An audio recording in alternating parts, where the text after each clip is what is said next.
आज की इस प्रेस वार्ता में आइए हम अपने सभी मीडिया बंधुओं का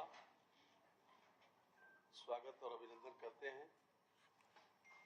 मैं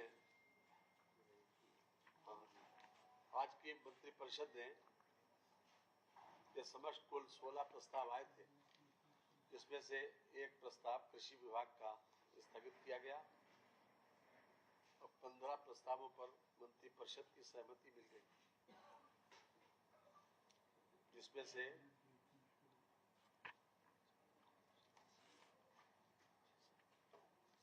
7 प्रस्ताव पर आप लोगों से वार्ता होगी। आज एक बहुत खुशी की बात है कि जिस बात का बहुत दिनों से हम लोग इंतजार कर रहे थे कि निगम के माध्यम से आउटसोर्सिंग सर्विसेज को प्रोवाइड करना विभिन्न विभागों में, जहां पर जैसी आवश्यकता हो, उसको भी मंत्रिपरिषद ने अनुमोदन कर दिया है। मैं सबसे पहले आदरणीय श्री ए.के. शर्मा जी से अनुरोध करूंगा कि उनका विषय केवल एक है, वो अपनी बात कह लें, तो उसके बाद हम आपसे बात करेंगे अन्य विषयों पर। Thank you very much. धन्यवाद सर। मीडिया के सभी मित्रों, ये नगरीय परिवहन से जुड़ा हुआ विषय है और नगरों में आने जाने वाले लोग, जो आसपास के इलाकों से जो लोग आते जाते हैं, उनके परिवहन की सुविधा को बेहतर बनाने के लिए हम लोगों ने एक प्रस्ताव मंत्रिपरिषद के समक्ष रखा था कि नेट कास्ट बेसिस पे, मतलब कि प्राइवेट ऑपरेटर को हम लोग लाइसेंस दें और वो लोग अपने घाटा मुनाफा के बदौलत, सरकार उनको कोई पैसा नहीं देगी, कोई सपोर्ट नहीं देगी, सिर्फ उनको एक वैधानिक सपोर्ट देते हुए ई चार्जिंग वगैरह की जो व्यवस्थाएं हैं उसको थोड़ा सा उनको सुविधा देते हुए सारा का सारा खर्च प्राइवेट ऑपरेटर उठावे, इस शर्त पे net cost contract basis model बोलते हैं उसको, उस पे प्रयोग के रूप में कानपुर और लखनऊ के 10-10 रूट, मतलब कुल मिलाकर के 20 रूट पे इस तरह की सुविधा करने का हम लोगों का मंशा है और उसे माननीय मंत्रिपरिषद ने मंजूरी दिया है।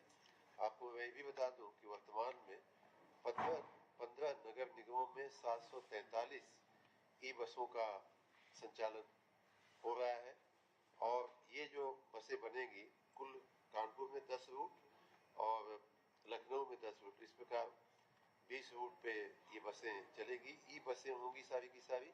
इसमें एक बस पर लगभग जो है, एक बस की कीमत लगभग 10 करोड़ के आसपास आएगी और थोड़ा उनकी जो चार्जिंग वगैरह की व्यवस्था है उस पर किया जाएगा। ये 12 वर्ष के लिए हम लोग ये कॉन्ट्रैक्ट उन प्राइवेट ऑपरेटर्स के साथ करेंगे। उनका जो भाड़ा है वो तय करने का अधिकार सरकार अपने पास सुरक्षित रखती है और बाकी उनको एक लाइसेंस दिया जाएगा जिसके चलते वो कर लेंगे।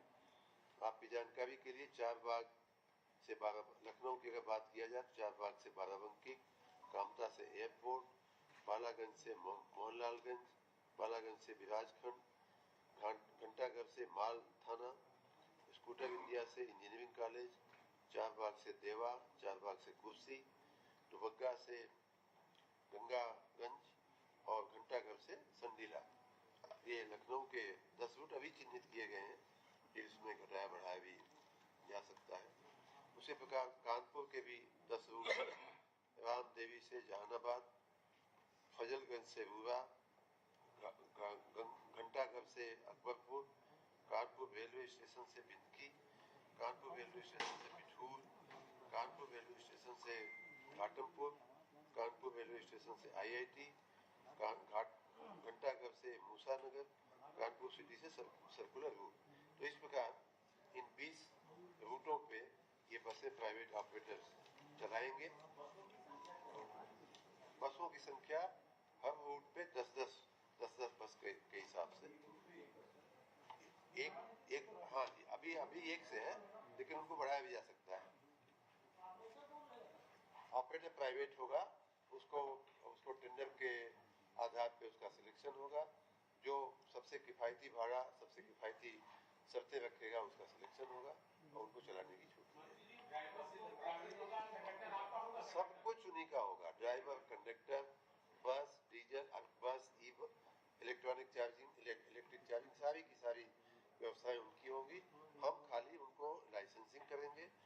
मॉनिटर करेंगे, भाड़ा वो एकदम से बढ़ावे ना, उसकी व्यवस्था रखेंगे। चार्जिंग की जो व्यवस्था है वो, क्योंकि चार्जिंग में गवर्नमेंट का भी रोल आता है, बिजली विभाग का रोल आता है, तो उतनी वहां तक उनको पॉइंट तक बिजली देने का व्यवस्था सरकार करेगी, बाकी सारा का सारा खर्च उनका होगा। बहुत बहुत धन्यवाद माननीय शर्मा जी। उत्तर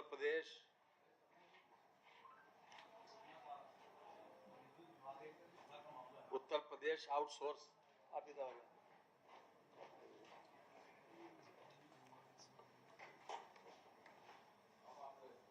उत्तर प्रदेश आउटसोर्स सेवा निगम की कंपनीज एक्ट 2013 के सेक्शन 8 के अंतर्गत एक public limited company non profitable का जो गठन किया गया है, उसी के तहत उत्तर प्रदेश सरकार के विभिन्न विभागों तथा संस्थाओं में आउटसोर्सिंग के माध्यम से कार्मिकों की सेवाएं जो दी जा रही हैं, उसको बेहतर बनाने के लिए आज मंत्री परिषद के समक्ष एक प्रस्ताव आया है। इसमें विशेष बात यह है कि नियमित पदों के अगेंस्ट इसमें आउटसोर्स या संविदा पर नहीं दिए जाएंगे। साथ ही साथ जो निगम है वो जेम पोर्टल के माध्यम से सर्विस प्रोवाइडर तय करेंगे, एजेंसी तय करेंगे, और इन लोगों का जो मानदेय है वो 16,000 से 20,000 रुपए तक होगा। साथ ही साथ यदि किसी प्रकार की अनियमितता पाई जाती है, 3 वर्ष के लिए इनको सेवा का अवसर मिलेगा, और किसी प्रकार की अनियमितता पाई अगर जाती है तो विभाग की संस्तुति पर जो एजेंसी है निगम के भी संज्ञान में लाकर उसकी सेवाओं को समाप्त किया जा सकता है। नियुक्ति की अवधि 3 वर्ष होगी, और मैं समझता हूं कि अभी तक के जो आउटसोर्सिंग के लोग जो तरह तरह की बातें चल रही थी और काफी दिनों से इस बात की प्रतीक्षा थी, उसमें उन लोगों को विशेष रूप से सुविधा मिलेगी। इन लोगों को 1 तारीख से लेकर 5 तारीख तक इनका वेतन मिल जाएगा, और जितने भी चाहे जो प्रोविडेंट फंड का जो प्रोविजन है, ESI का है, वो सब कुछ इनके खाते में ही जाएगा जो उस कार्मिक होगा, अर्थात जो किसी न किसी रूप में सेवारत होगा उसी के उसमें जाएगा। अभी तक क्या होता था कि यह सर्विस प्रोवाइडर के खाते में जाता था, और तमाम तरीके की शिकायतें इस बात की मिलती थी कि सर्विस प्रोवाइडर ने ये नहीं किया, वो नहीं किया। तो उनको तमाम शिकायतों को किसी भी तरीके से न आए और हर तरह से एक पारदर्शी प्रक्रिया के तहत इन लोगों को सेवा का अवसर मिले। और चूंकि अभी तक सरकार तो देती थी पैसा, लेकिन इन लोगों को यह भी शिकायत मिलती थी कि इन लोगों को पूरा पैसा जितना सरकार देती है उतना नहीं मिल पाता। इसलिए हर तरह से इसमें एक पारदर्शी प्रक्रिया को अपनाने का प्रयास किया गया। साथ साथ आरक्षण का भी प्राविधान किया गया। इसमें SC ST OBC, भूतपूर्व सैनिक, स्वतंत्रता संग्राम सेनानी आश्रित, दिव्यांगजन, महिला आरक्षण का प्राविधान भी इसमें किया गया है। बदलाव किया गया। अभी तक तो 10-10 और 12-12 वर्षों से लोग आउटसोर्सिंग में काम कर रहे हैं। अभी आपने बताया मैंने कहा ना कि 3 वर्ष के लिए किया जाएगा, और एजेंसी को और वो लोग कंटिन्यू कर सकते हैं। जी मानदेय बढ़ाने की व्यवस्था होगी जी, 16,000 नहीं, हर साल की बात नहीं है, एक बार तो 3 साल के लिए होगा, लेकिन इन लोगों के लिए काफी व्यवस्था की गई है। क्योंकि अभी तक यदि कि मैटरनिटी अगर महिला है तो मैटरनिटी लीव उसकी व्यवस्था भी की गई है। साथ ही साथ अब तो हो गया जी, और महीने में 26 दिन से इनसे सेवा ली जाएगी, और इनकी अगर मृत्यु हो जाती है तो इनको 15,000 रुपए इनकी मृत्यु पर ऊपर देने के बाद अंतिम संस्कार के लिए दिए जाएंगे। मैं इसलिए कह रहा हूं कि पूरी संवेदनशीलता बरती है सरकार ने इस बात के लिए कि हम जो भी आउटसोर्सिंग के कर्मचारी हैं उनको एक सम्मानजनक मानदेय भी मिले, और उनकी सर्विस कंडीशन भी बेहतर हो, और आरक्षण का भी लाभ उनको मिले।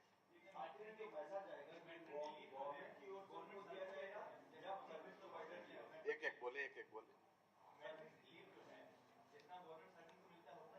जी 180 दिन। तो भर्ती प्रक्रिया का प्रारूप क्या रहेगा? भर्ती प्रक्रिया का प्रारूप देखिए, जिस प्रकार से एजेंसीज को हम तय करते हैं, निगमों के माध्यम से एजेंसीज को तय करते हैं, जिन लोगों को, जिन विभागों को आवश्यकता होती है वो सर्विस प्रोवाइडर के माध्यम से लेते हैं और विभाग की सहमति जरूरी है।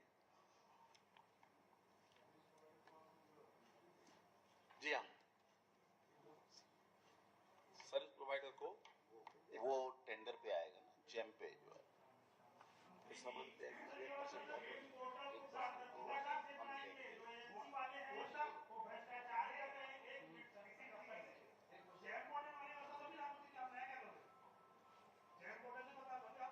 ऐसा है, मैं अभी उनके अकाउंट में पैसा पूरा जाएगा। अभी तक ईएसआई का, ईपीएफ का पैसा सर्विस प्रोवाइडर के पास जाता था, जिसपे शिकायत ये थी कि वो जमा नहीं करते, और जितनी कंडीशंस जितनी दी हैं, जो संवेदनशीलता के बाद आरक्षण की व्यवस्था नहीं थी उसमें पहले, अब आरक्षण की व्यवस्था करने जा रहे हैं। जिस प्रकार से निगम ही बना है, निगम के तहत मैंने आपको शुरुआत जहाँ करी आपने सुना नहीं, मैंने पूरा पहले यहाँ से शुरू किया था। उत्तर प्रदेश आउटसोर्स सेवा निगम का कंपनीज एक्ट 2013 के सेक्शन 8 के अंतर्गत ये व्यवस्था लागू की गई। अब दूसरा देख लीजिए,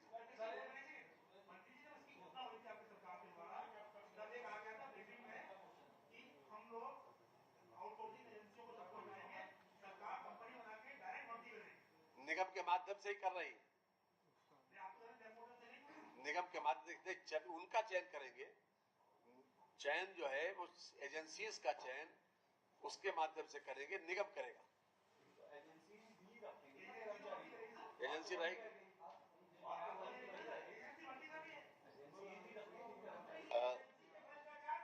नहीं, हाँ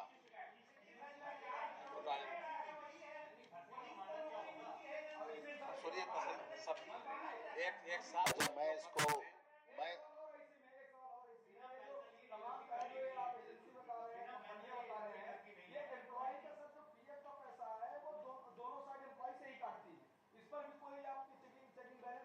तो नहीं, एम्प्लॉइज के अकाउंट में जाएगा पैसा पूरा, आपने वो अपना स्वयं जमा करेंगे। आपने जो प्रश्न पूछे हैं, माननीय मंत्री जी ने जैसा बताया है, सर्वप्रथम ये जो निगम है ये एक नियमन निगम के रूप में काम करे। अभी ऐसी कोई अम्ब्रेला व्यवस्था नहीं है जो एजेंसियों को रेगुलेट करे। तो सबसे पहली चीज तो ये है कि एक इनका नियमन होगा। नंबर 2, जेम के माध्यम से जरूर, क्योंकि कोई चयन की प्रक्रिया तो रखनी पड़ेगी और वो जो सरकारी व्यवस्था है वो जेम पर आधारित है, तो वो हम जेम पर ही आउटसोर्सिंग एजेंसी का चयन करेंगे। लेकिन आउटसोर्सिंग एजेंसी का चयन जो अब तक विभाग करते थे, अब निगम करेगा। जिस विभाग को जितने मैन पावर की जरूरत है वो निगम को बताएगा, निगम उसकी आवश्यकता के अनुसार मैच करते हुए जो चयनित या क्वालिफाइड कहूंगा आउटसोर्सिंग एजेंसियां हैं उसको अलॉट कर देगी। अब रही बात कि कैसे लिया जाएगा लोगों को, जो कार्मिक हैं, जो आपका बिंदु है, तो उसमें एक पारदर्शी लिखित परीक्षा की भी व्यवस्था है, ठीक है, और साक्षात्कार की है। तो 4 श्रेणियों में जो आउटसोर्सिंग हम सेवा लेंगे, आउटसोर्सिंग सेवाएं लेंगे। उदाहरण के तौर पर जैसे कि सरकार में ट्रांसलेशन की सेवा, तो अगर हमें वहां पर अनुवादकीय सेवाएं लेनी है तो जो ट्रांसलेशन का ज्ञान रखने वाले लोग अप्लाई करेंगे तो हम उनकी सेवाएं लेंगे। नंबर 1, उस सेवा के लिए हम उनको पे करेंगे, तो हमने उनको अलग अलग श्रेणी में डाला है। तो जैसे इसी चीज को बताने के लिए अनुवादकीय सेवाएं जो हैं श्रेणी 2 में आएंगी, उसमें हम अप टू 25,000 रुपए तक देंगे, ठीक है। वो हम तय करेंगे निगम और विभाग के हम कितना देंगे, पर अप टू 25,000 रुपए तक हम देंगे। तो इस प्रकार से वो जो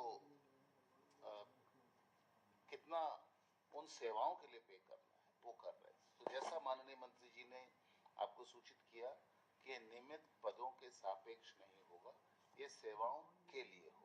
ये प्रश्न ये था कि जो आप एजेंसी निगम के द्वारा चयनित कर रहे हैं वो भर्ती करके जहां विभाग में आवश्यकता है उनको देंगे, लेकिन जो चयन की प्रक्रिया है, चयन की प्रक्रिया बताई तो अभी आपको लिखित परीक्षा भी होगी, मौखिक साक्षात्कार भी होगा।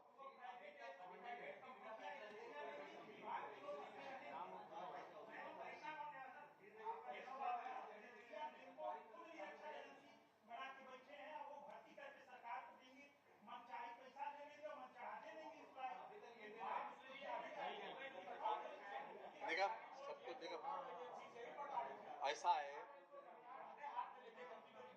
ऐसा सुनिए, ये निगम के माध्यम से होगा। आप उसमें आप देखिएगा जो व्यवहार नहीं, जितनी बातें आपके संज्ञान में आई हैं, ऐसा नहीं कि हम लोग उससे अनभिज्ञ हैं, तो उसको पूरा इंतजाम किया गया है उसका, कि परीक्षा और मौखिक उसका साक्षात्कार लेने के बाद ही किया जाएगा। अब दूसरे पे आने दीजिए।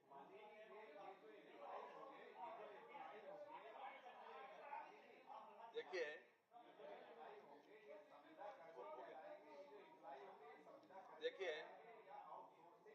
ये आउटसोर्स कहलाएंगे, ये संविदा कर्मी नहीं।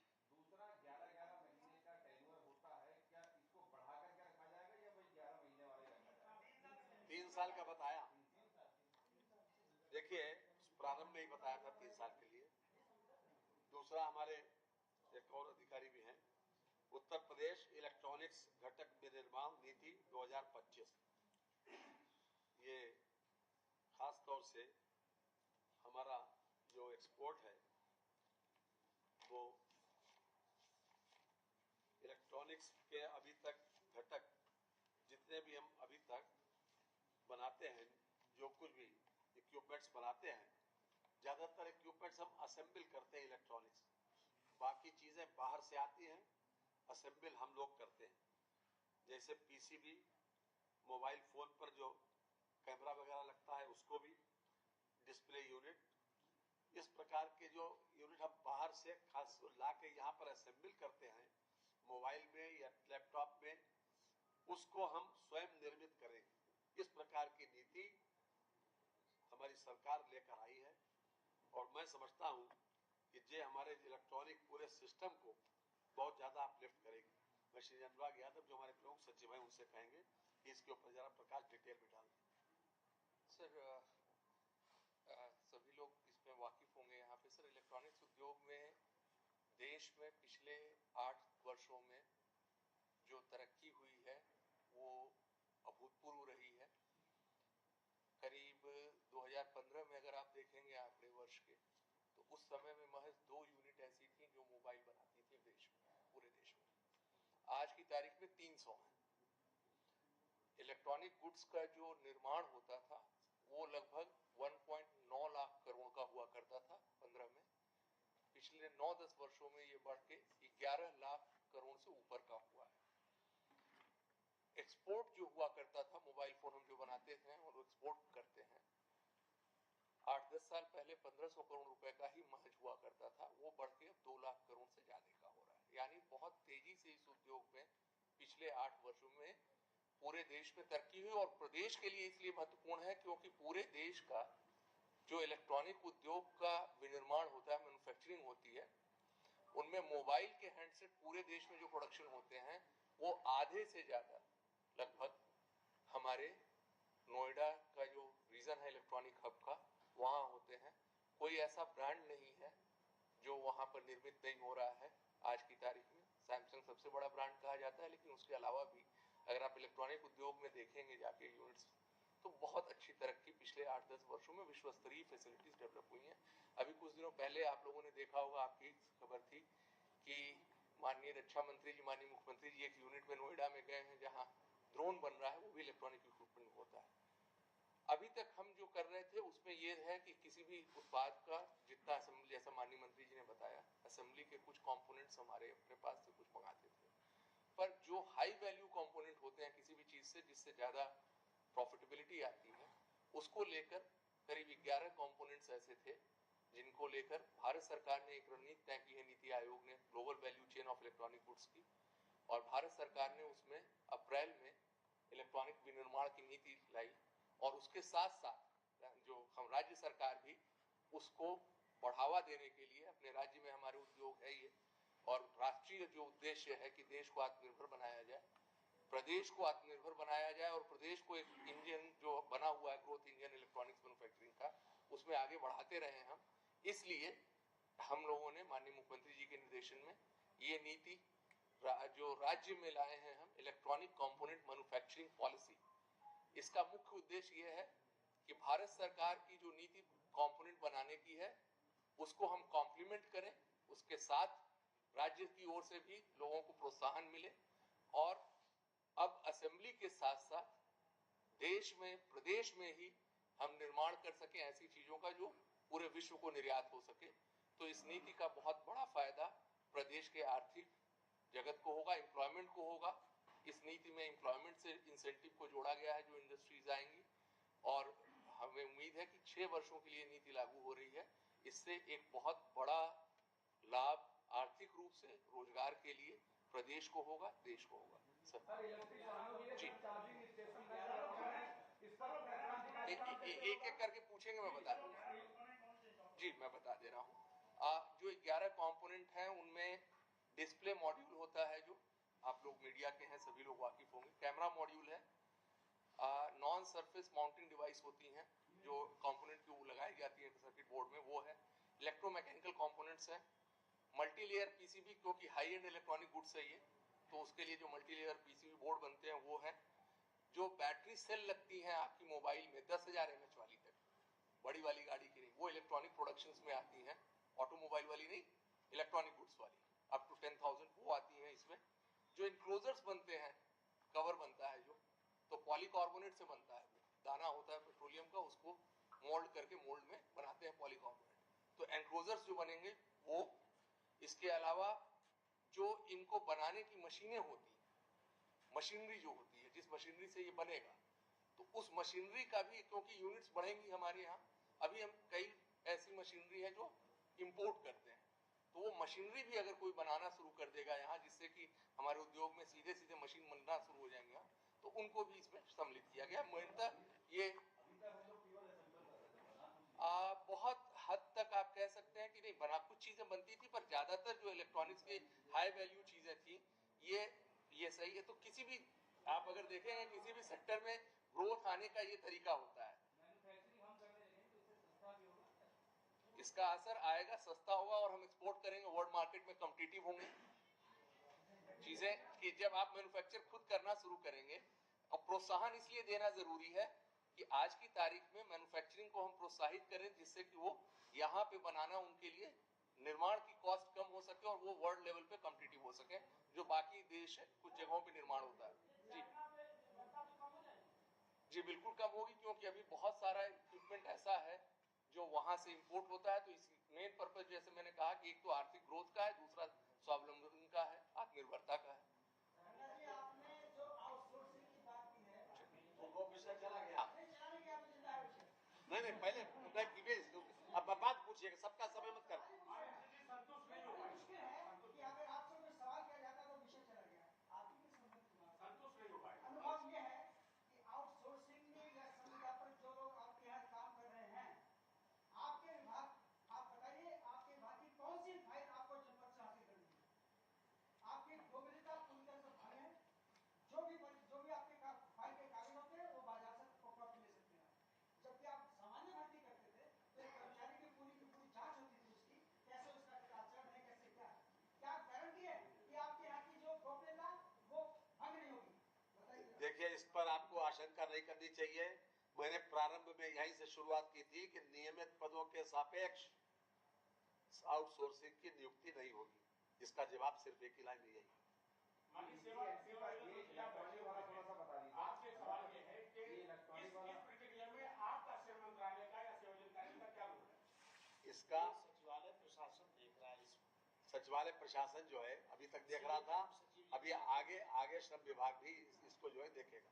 ये जो 6 साल की पॉलिसी लागू की गई जी, वाली, कितना रोजगार डेवलप हो जाएगा और कितना रेवेन्यू अपने उत्तर प्रदेश में प्राप्त हो जाएगा, कोई ऐसा टारगेट किया?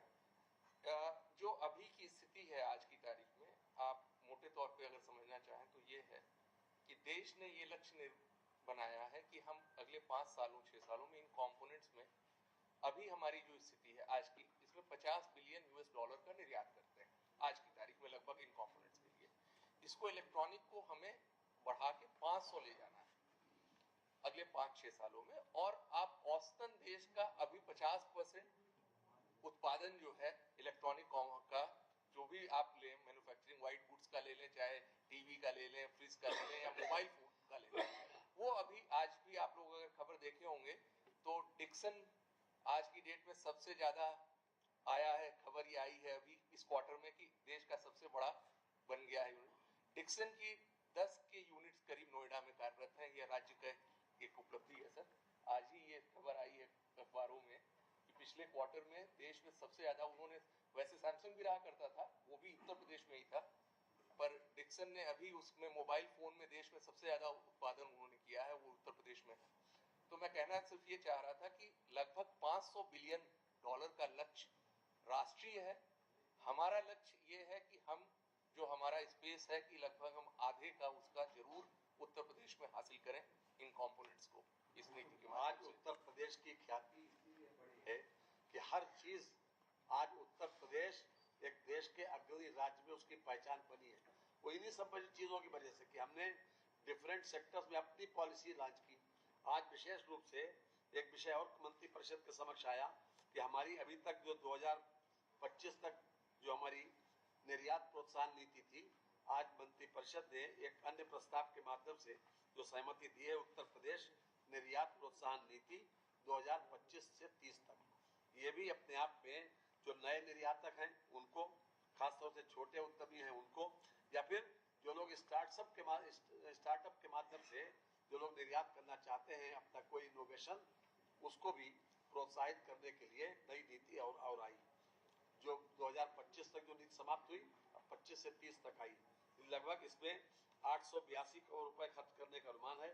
और इसमें मेला प्रदर्शनी, हमारी क्वालिटी बेहतर हो, इसके साथ बायर और सेलर की मीट, खासतौर से जो अभी जिस प्रकार से हमारा 25 सितंबर से लेकर 29 सितंबर तक नोएडा में जो एक एक्सपोर्ट मार्ट हो रहा है, वहां पर इसी तरीके से एक्सपोर्ट लिंक्ड इंफ्रास्ट्रक्चर को डेवलप करना, टेस्टिंग एक्सेट्रा, यानी कुल मिलाकर जितने भी कंपोनेंट इसमें शामिल हैं उन सारी चीजों को आगे बढ़ाना।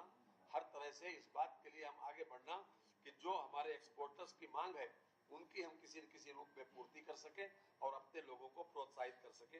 ये क्रम संख्या 3 के ऊपर जो प्रस्ताव आया था निर्यात प्रोत्साहन नीति का आपकी, उसके बाद मैंने खास तौर से इसके ऊपर कोट करना चाहा। ये विशेष रूप से मंत्री परिषद ने इसको, आज मंत्री परिषद ने इसको सहमति दी।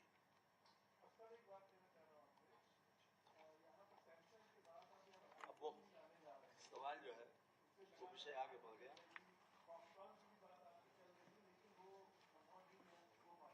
नहीं, फॉक्सकॉन के साथ मैं बताऊं, इलेक्ट्रॉनिक सेक्टर्स में सर आपकी अनुमति से मैं इसका उत्तर दे दूं क्विकली। फॉक्सकॉन आ रहा है हमारे यहाँ। फॉक्सकॉन का सेमीकंडक्टर की जो यूनिट है, ओसेट फैसिलिटी, वो ऑलरेडी सैंक्शन हो चुकी है। भारत सरकार ने भी उसे अपनी सेमीकंडक्टर मिशन में सैंक्शन किया है। राज्य सरकार ने उसको माननीय मंत्रिपरिषद में उसका अनुमोदन जनवरी माह में दिया था, वो सैंक्शन हो गया। वो प्रक्रिया में अब उनका चालू हो रहा है, कार्य बहुत जल्दी आरंभ हो जाएगा। 50 एकड़ की भूमि हमने उनको उपलब्ध करा दी है। तो फॉक्सकॉन उत्तर प्रदेश में आ रहा है, फिलहाल वो ओसेट फैसिलिटी के लिए आ रहे हैं और वो काम हो रहा है। Thank you. ये एक, इसके अलावा एक प्रस्ताव आज उत्तर प्रदेश में हमारा एक राजकीय विश्वविद्यालय और बनने जा रहा है।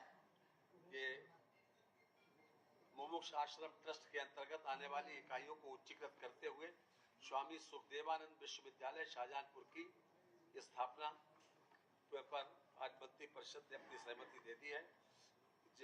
जो उनके पास अभी तक जो लैंड थी, लगभग उसकी वैल्यूएशन 1 अरब 8 करोड़ 3 लाख ये सरकार में वेस्ट हो जाएगी।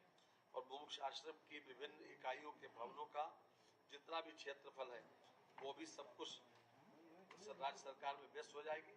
और एक राज्य सरकार एक नया राजकीय विश्वविद्यालय इसके लिए मान्यता दी गई है। शाहजहांपुर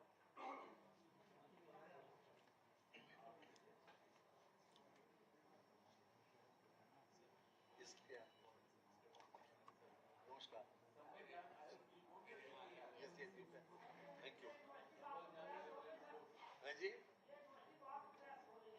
जी हाँ, माननीय मुख्यमंत्री जी के आशीर्वाद से और हम लोगों के प्रयास से बन रही है। इसमें मुमुक्ष आश्रम ट्रस्ट शाहजहांपुर के अंतर्गत 5 इकाइयां स्वामी सुखदेवानंद कॉलेज, स्वामी सुखदेवानंद विधि महाविद्यालय, श्री दैवी संपत ब्रह्मचर्य संस्कृत महाविद्यालय, श्री दैवी संपत इंटर कॉलेज, परिवर्तित नाम इसका नाम है धर्मानंद सरस्वती इंटर कॉलेज, श्री शंकर मुमुक्ष विद्यापीठ, ये मुमुक्ष आश्रम ट्रस्ट के अंतर्गत संचालित इकाइयों की जो स्थिति है उसमें अभी तक जो कुछ भी है वो ये सब राजकीय विश्वविद्यालय में सब मर्ज हो जाएगी और ये अपने आप में एक विश्वविद्यालय, ये शाहजहांपुर के लिए भी उपलब्धि है राजकीय विश्वविद्यालय और हमारे उत्तर प्रदेश के लिए भी एक उपलब्धि।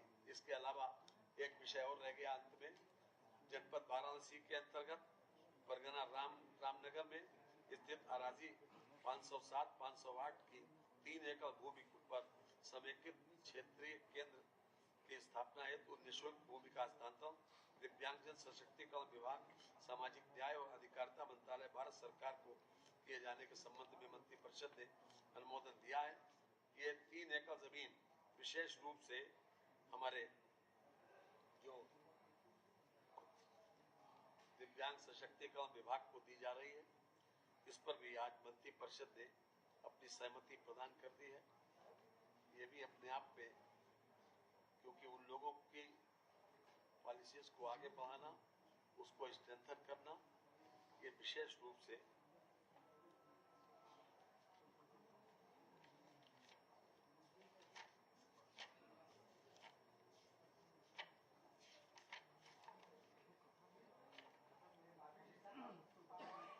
जी, वो तो एक लिमिटेड है, 47 लोगों की नियुक्ति का है, तो सुप्रीम कोर्ट के माध्यम से है 47। ये खास तौर से जिस उद्देश्य से दी जा रही है, दिव्यांगजनों को पुनर्वास सेवाएं प्रदान करना, पेशेवरों, पुनर्वास पेशेवरों, कार्यकर्ताओं और पदाधिकारियों को प्रशिक्षित करना, दिव्यांगजनों के लिए शिक्षा और कौशल विकास के कार्यक्रम चलाना, दिव्यांगजनों की जरूरतों तथा अधिकारों के बारे में माता पिता और समुदाय के बीच जागरूकता पैदा करना, दिव्यांग व्यक्तियों और दिव्यांगता पुनर्वास के विशेष संदर्भ में अनुसंधान और विकास करना, दिव्यांग व्यक्तियों के लिए सहायक उपकरणों की डिजाइनिंग, निर्माण, फिटमेंट और वितरण का कार्य करना। ये विशेष रूप से आज 3 एकड़ जमीन निःशुल्क उनको हस्तांतरित की गई। इस पर भी मंत्रिपरिषद सहमति दी। आप लोगों ने आज की इस प्रेस वार्ता में सहयोग किया, मैं आपका आभारी हूँ, धन्यवाद। अभी नहीं आई।